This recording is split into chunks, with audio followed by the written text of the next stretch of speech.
Hello students, आज हम पढ़ेंगे चैप्टर 2 सॉल्यूशन का पार्ट 2। जिन्होंने पार्ट 1 नहीं देखा पहले उसे देखे। Vapour pressure. अब हम जो भी टर्म्स पढ़ने वाले हैं उनके लिए सबसे पहले ये पता होना ज़रूरी है कि वेपर प्रेशर होता है क्या है।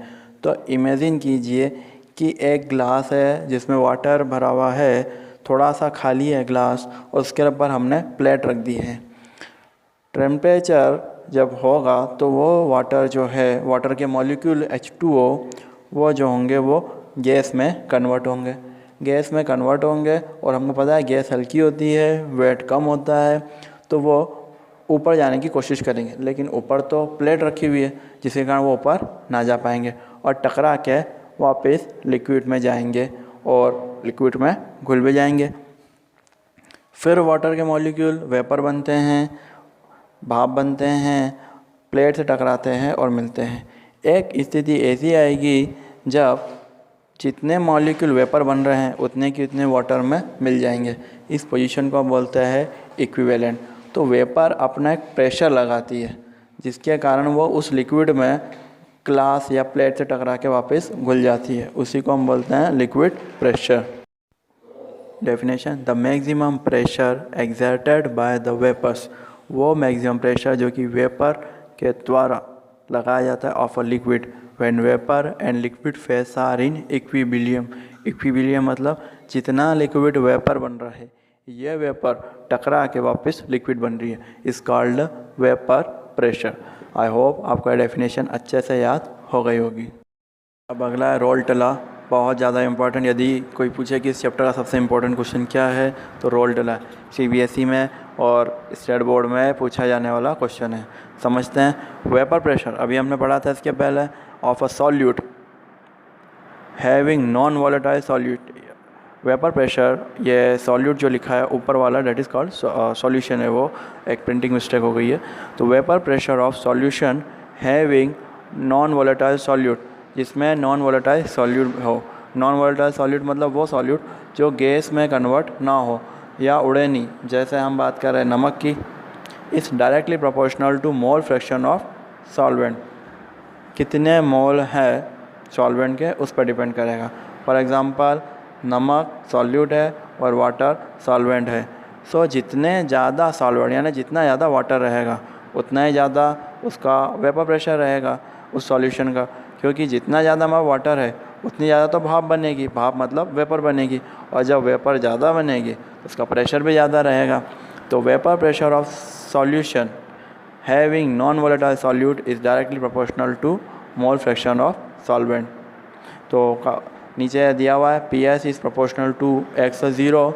PS means pressure of vapour is proportional to mole fraction of solvent, जितना ज़्यादा सॉल्वेंट हो उस पर डिपेंड करेगा। अब हम बात करते हैं सॉल्यूशन की। तो अभी हमने रोल्ट लॉ पढ़ा था। अब सॉल्यूशन जो कि उस रोल्ट लॉ को पालन करेंगे, जो ओबे करेंगे उसको हम बोलते हैं आइडियल, और जो नहीं करेंगे वो होते हैं नॉन आइडियल सॉल्यूशन। तो डिफरेंस पूछे जाने वाला क्वेश्चनों में से एक है। डिफरेंस देखते हैं। पहला, it is possible to separate liquid by distillation. यदि इसमें दो लिक्विड है तो आप उसको सेपरेट कर सकते हैं। फॉर एग्जांपल यदि आपने पानी के अंदर पेट्रोल डाल दिया है तो आप, यदि वो आइडियल सॉल्यूशन है तो आप उसको कर सकते हैं, सेपरेट कर सकते हैं। Only one liquid is obtained in pure state by distillation. इसमें एक ही जो है सॉल्यूशन ऑब्टेन होगा। फॉर एग्जांपल आपने एक वाटर के अंदर जो है नींबू का पानी ले लिया, लेमन जूस ले लिया, पेट्रोल ले लिया, तो आप किसी एक को ऑब्टेन कर पाओगे, जबकि आइडियल में इन तीनों का आप अलग कर पाओगे। ओबे रोल्ट्स लॉ, रोल्ट लॉ को ये ओबे करता है। और यहाँ क्या है, does not obey Raoult law, Raoult law को ओबे नहीं करता है। Volume of solution, third point है, volume of solution equal to sum of volume of component. जो भी सॉल्यूशन का वॉल्यूम रहेगा वो टोटल के सम के बराबर होगा। फॉर एग्ज़ाम्पल 10 ग्राम हमने लेमन जूस लिया और 90 ग्राम हमने जो है वो वाटर लिया, तो इसका वॉल्यूम भी उतना ही आएगा जितना इनका सम है, मीन्स 100। लेकिन नॉन आइडियल में ऐसा नहीं है। Volume of solution is not equal to sum of volume of component.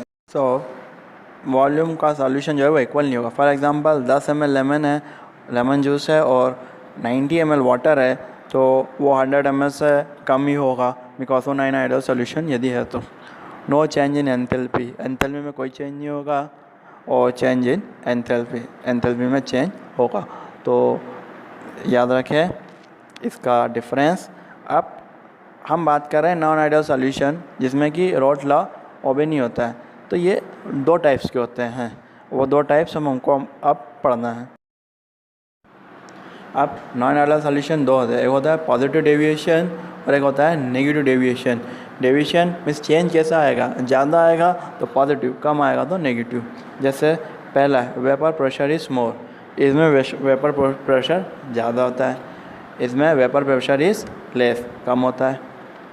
Positive मतलब हमेशा पॉजिटिव कौन होता है, या प्लस किसके पास रहेगा, जो हर चीज़ को अपने पास एब्जॉर्व कर लेगा, खरीद लेगा, वो व्यक्ति अमीर कहलाएगा या पॉजिटिव कहलाएगा। प्लस तो हीट इज़ एब्जॉर्ब, या हीट एब्जॉर्ब कर लेता है, और इसमें हीट इज़ रिलीज, जबकि इसमें हीट रिलीज़ होती है।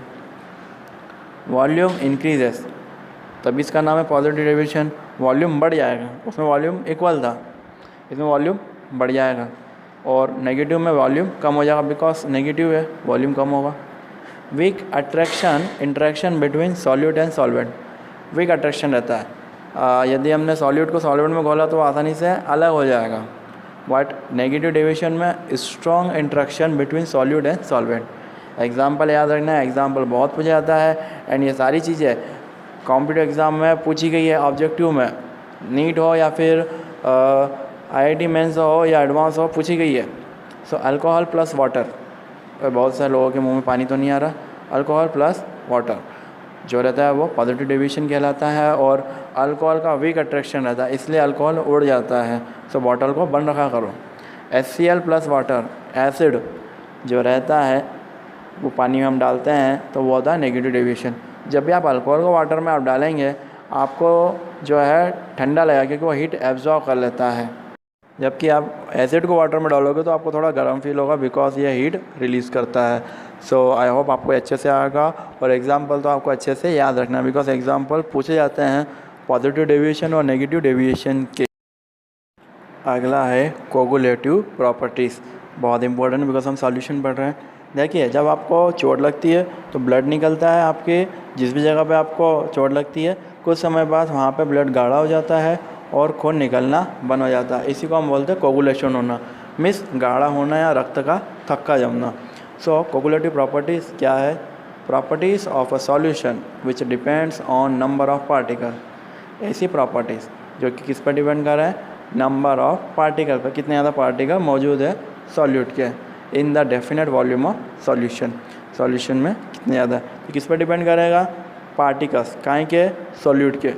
जैसे पानी के अंदर हमने 4 पार्टिकल डाल दिए शुगर के तो कोगुलेटिव प्रॉपर्टी हो गई, और ज़्यादा डाला तो इसकी कोगुलेटिव प्रॉपर्टी और बढ़ जाएगी क्योंकि लिक्विड जो है वो और ज़्यादा गाढ़ा हो जाएगा। तो डेफिनेशन अच्छे से याद रखना है, जितने ज़्यादा पार्टिकल रहेंगे सॉल्यूट के वो उतना ज़्यादा गाढ़ा होगा, और इसी गाढ़े को हम बोलते हैं कोगुलेशन होना या कोगुलेटिव प्रॉपर्टीज़। अब हम बात करेंगे सेमी परमिएबल मेम्ब्रेन्स। देखो मेम्ब्रेन्स मीन्स होता है जाली, कोई भी जाली, परमिएबल मीन्स होता है परमिशन, एंड सेमी मीन्स होता है आधा। कई बार हम किसी ऑफिस में जाते हैं तो बाहर एक गार्ड होता है, चौकीदार होता है जो किसी को जाने देता है और किसी को नहीं जाने देता है। सिमिलरली सेमी मीन्स होता है कुछ को जाना और कुछ को नहीं जाना। सेमी फाइनल होता है, फाइनल से पहले मीन्स आधा। तो एक ऐसी जाली जो किस चीज़ों को जाने दे और किस चीज़ों को ना जाने दे, that is called semi permeable membranes. Very fine layer of any solid और लिक्विड, या तो ये फाइन लेयर सॉलिड की होती है या फिर लिक्विड की बनी होगी, is known as membranes from which only one particle of solvent can pass. तो केवल सॉल्वेंट को पास होने देगा, सॉल्यूट को नहीं। फॉर एग्जांपल नमक का कोई पानी है और हमने एक सेमी परमिएबल मेम्ब्रेन्स लगा दी है, तो नमक का पानी चूँकि खारा होता है हम नहीं पी सकते हैं, और इस सेमी परमिएबल से जो है वाटर यानी सॉल्वेंट निकल जाएगा, लेकिन नमक क्या सॉल्यूट वो नहीं निकल पाएगा। यह ठीक उसी तरह से है जिस तरीके से चाय की छन्नी से जब चाय को छाना जाता है तो सॉल्यूट पार्टिकल मीन्स चाय की जो पत्ती है वो अलग हो जाती है, और जो चाय है वो पास हो जाती है। तो सेमी परमिएबल, आई होप आपको ये अच्छे से याद हो गया होगा। इस तरह से मैंने सारे इंपॉर्टेंट टॉपिक कवर करने की कोशिश करे हैं जो आपको एग्ज़ाम के लिए बहुत ज़्यादा इंपॉर्टेंट है। प्लीज़ इस वीडियो को लाइक, शेयर और सब्सक्राइब कीजिए।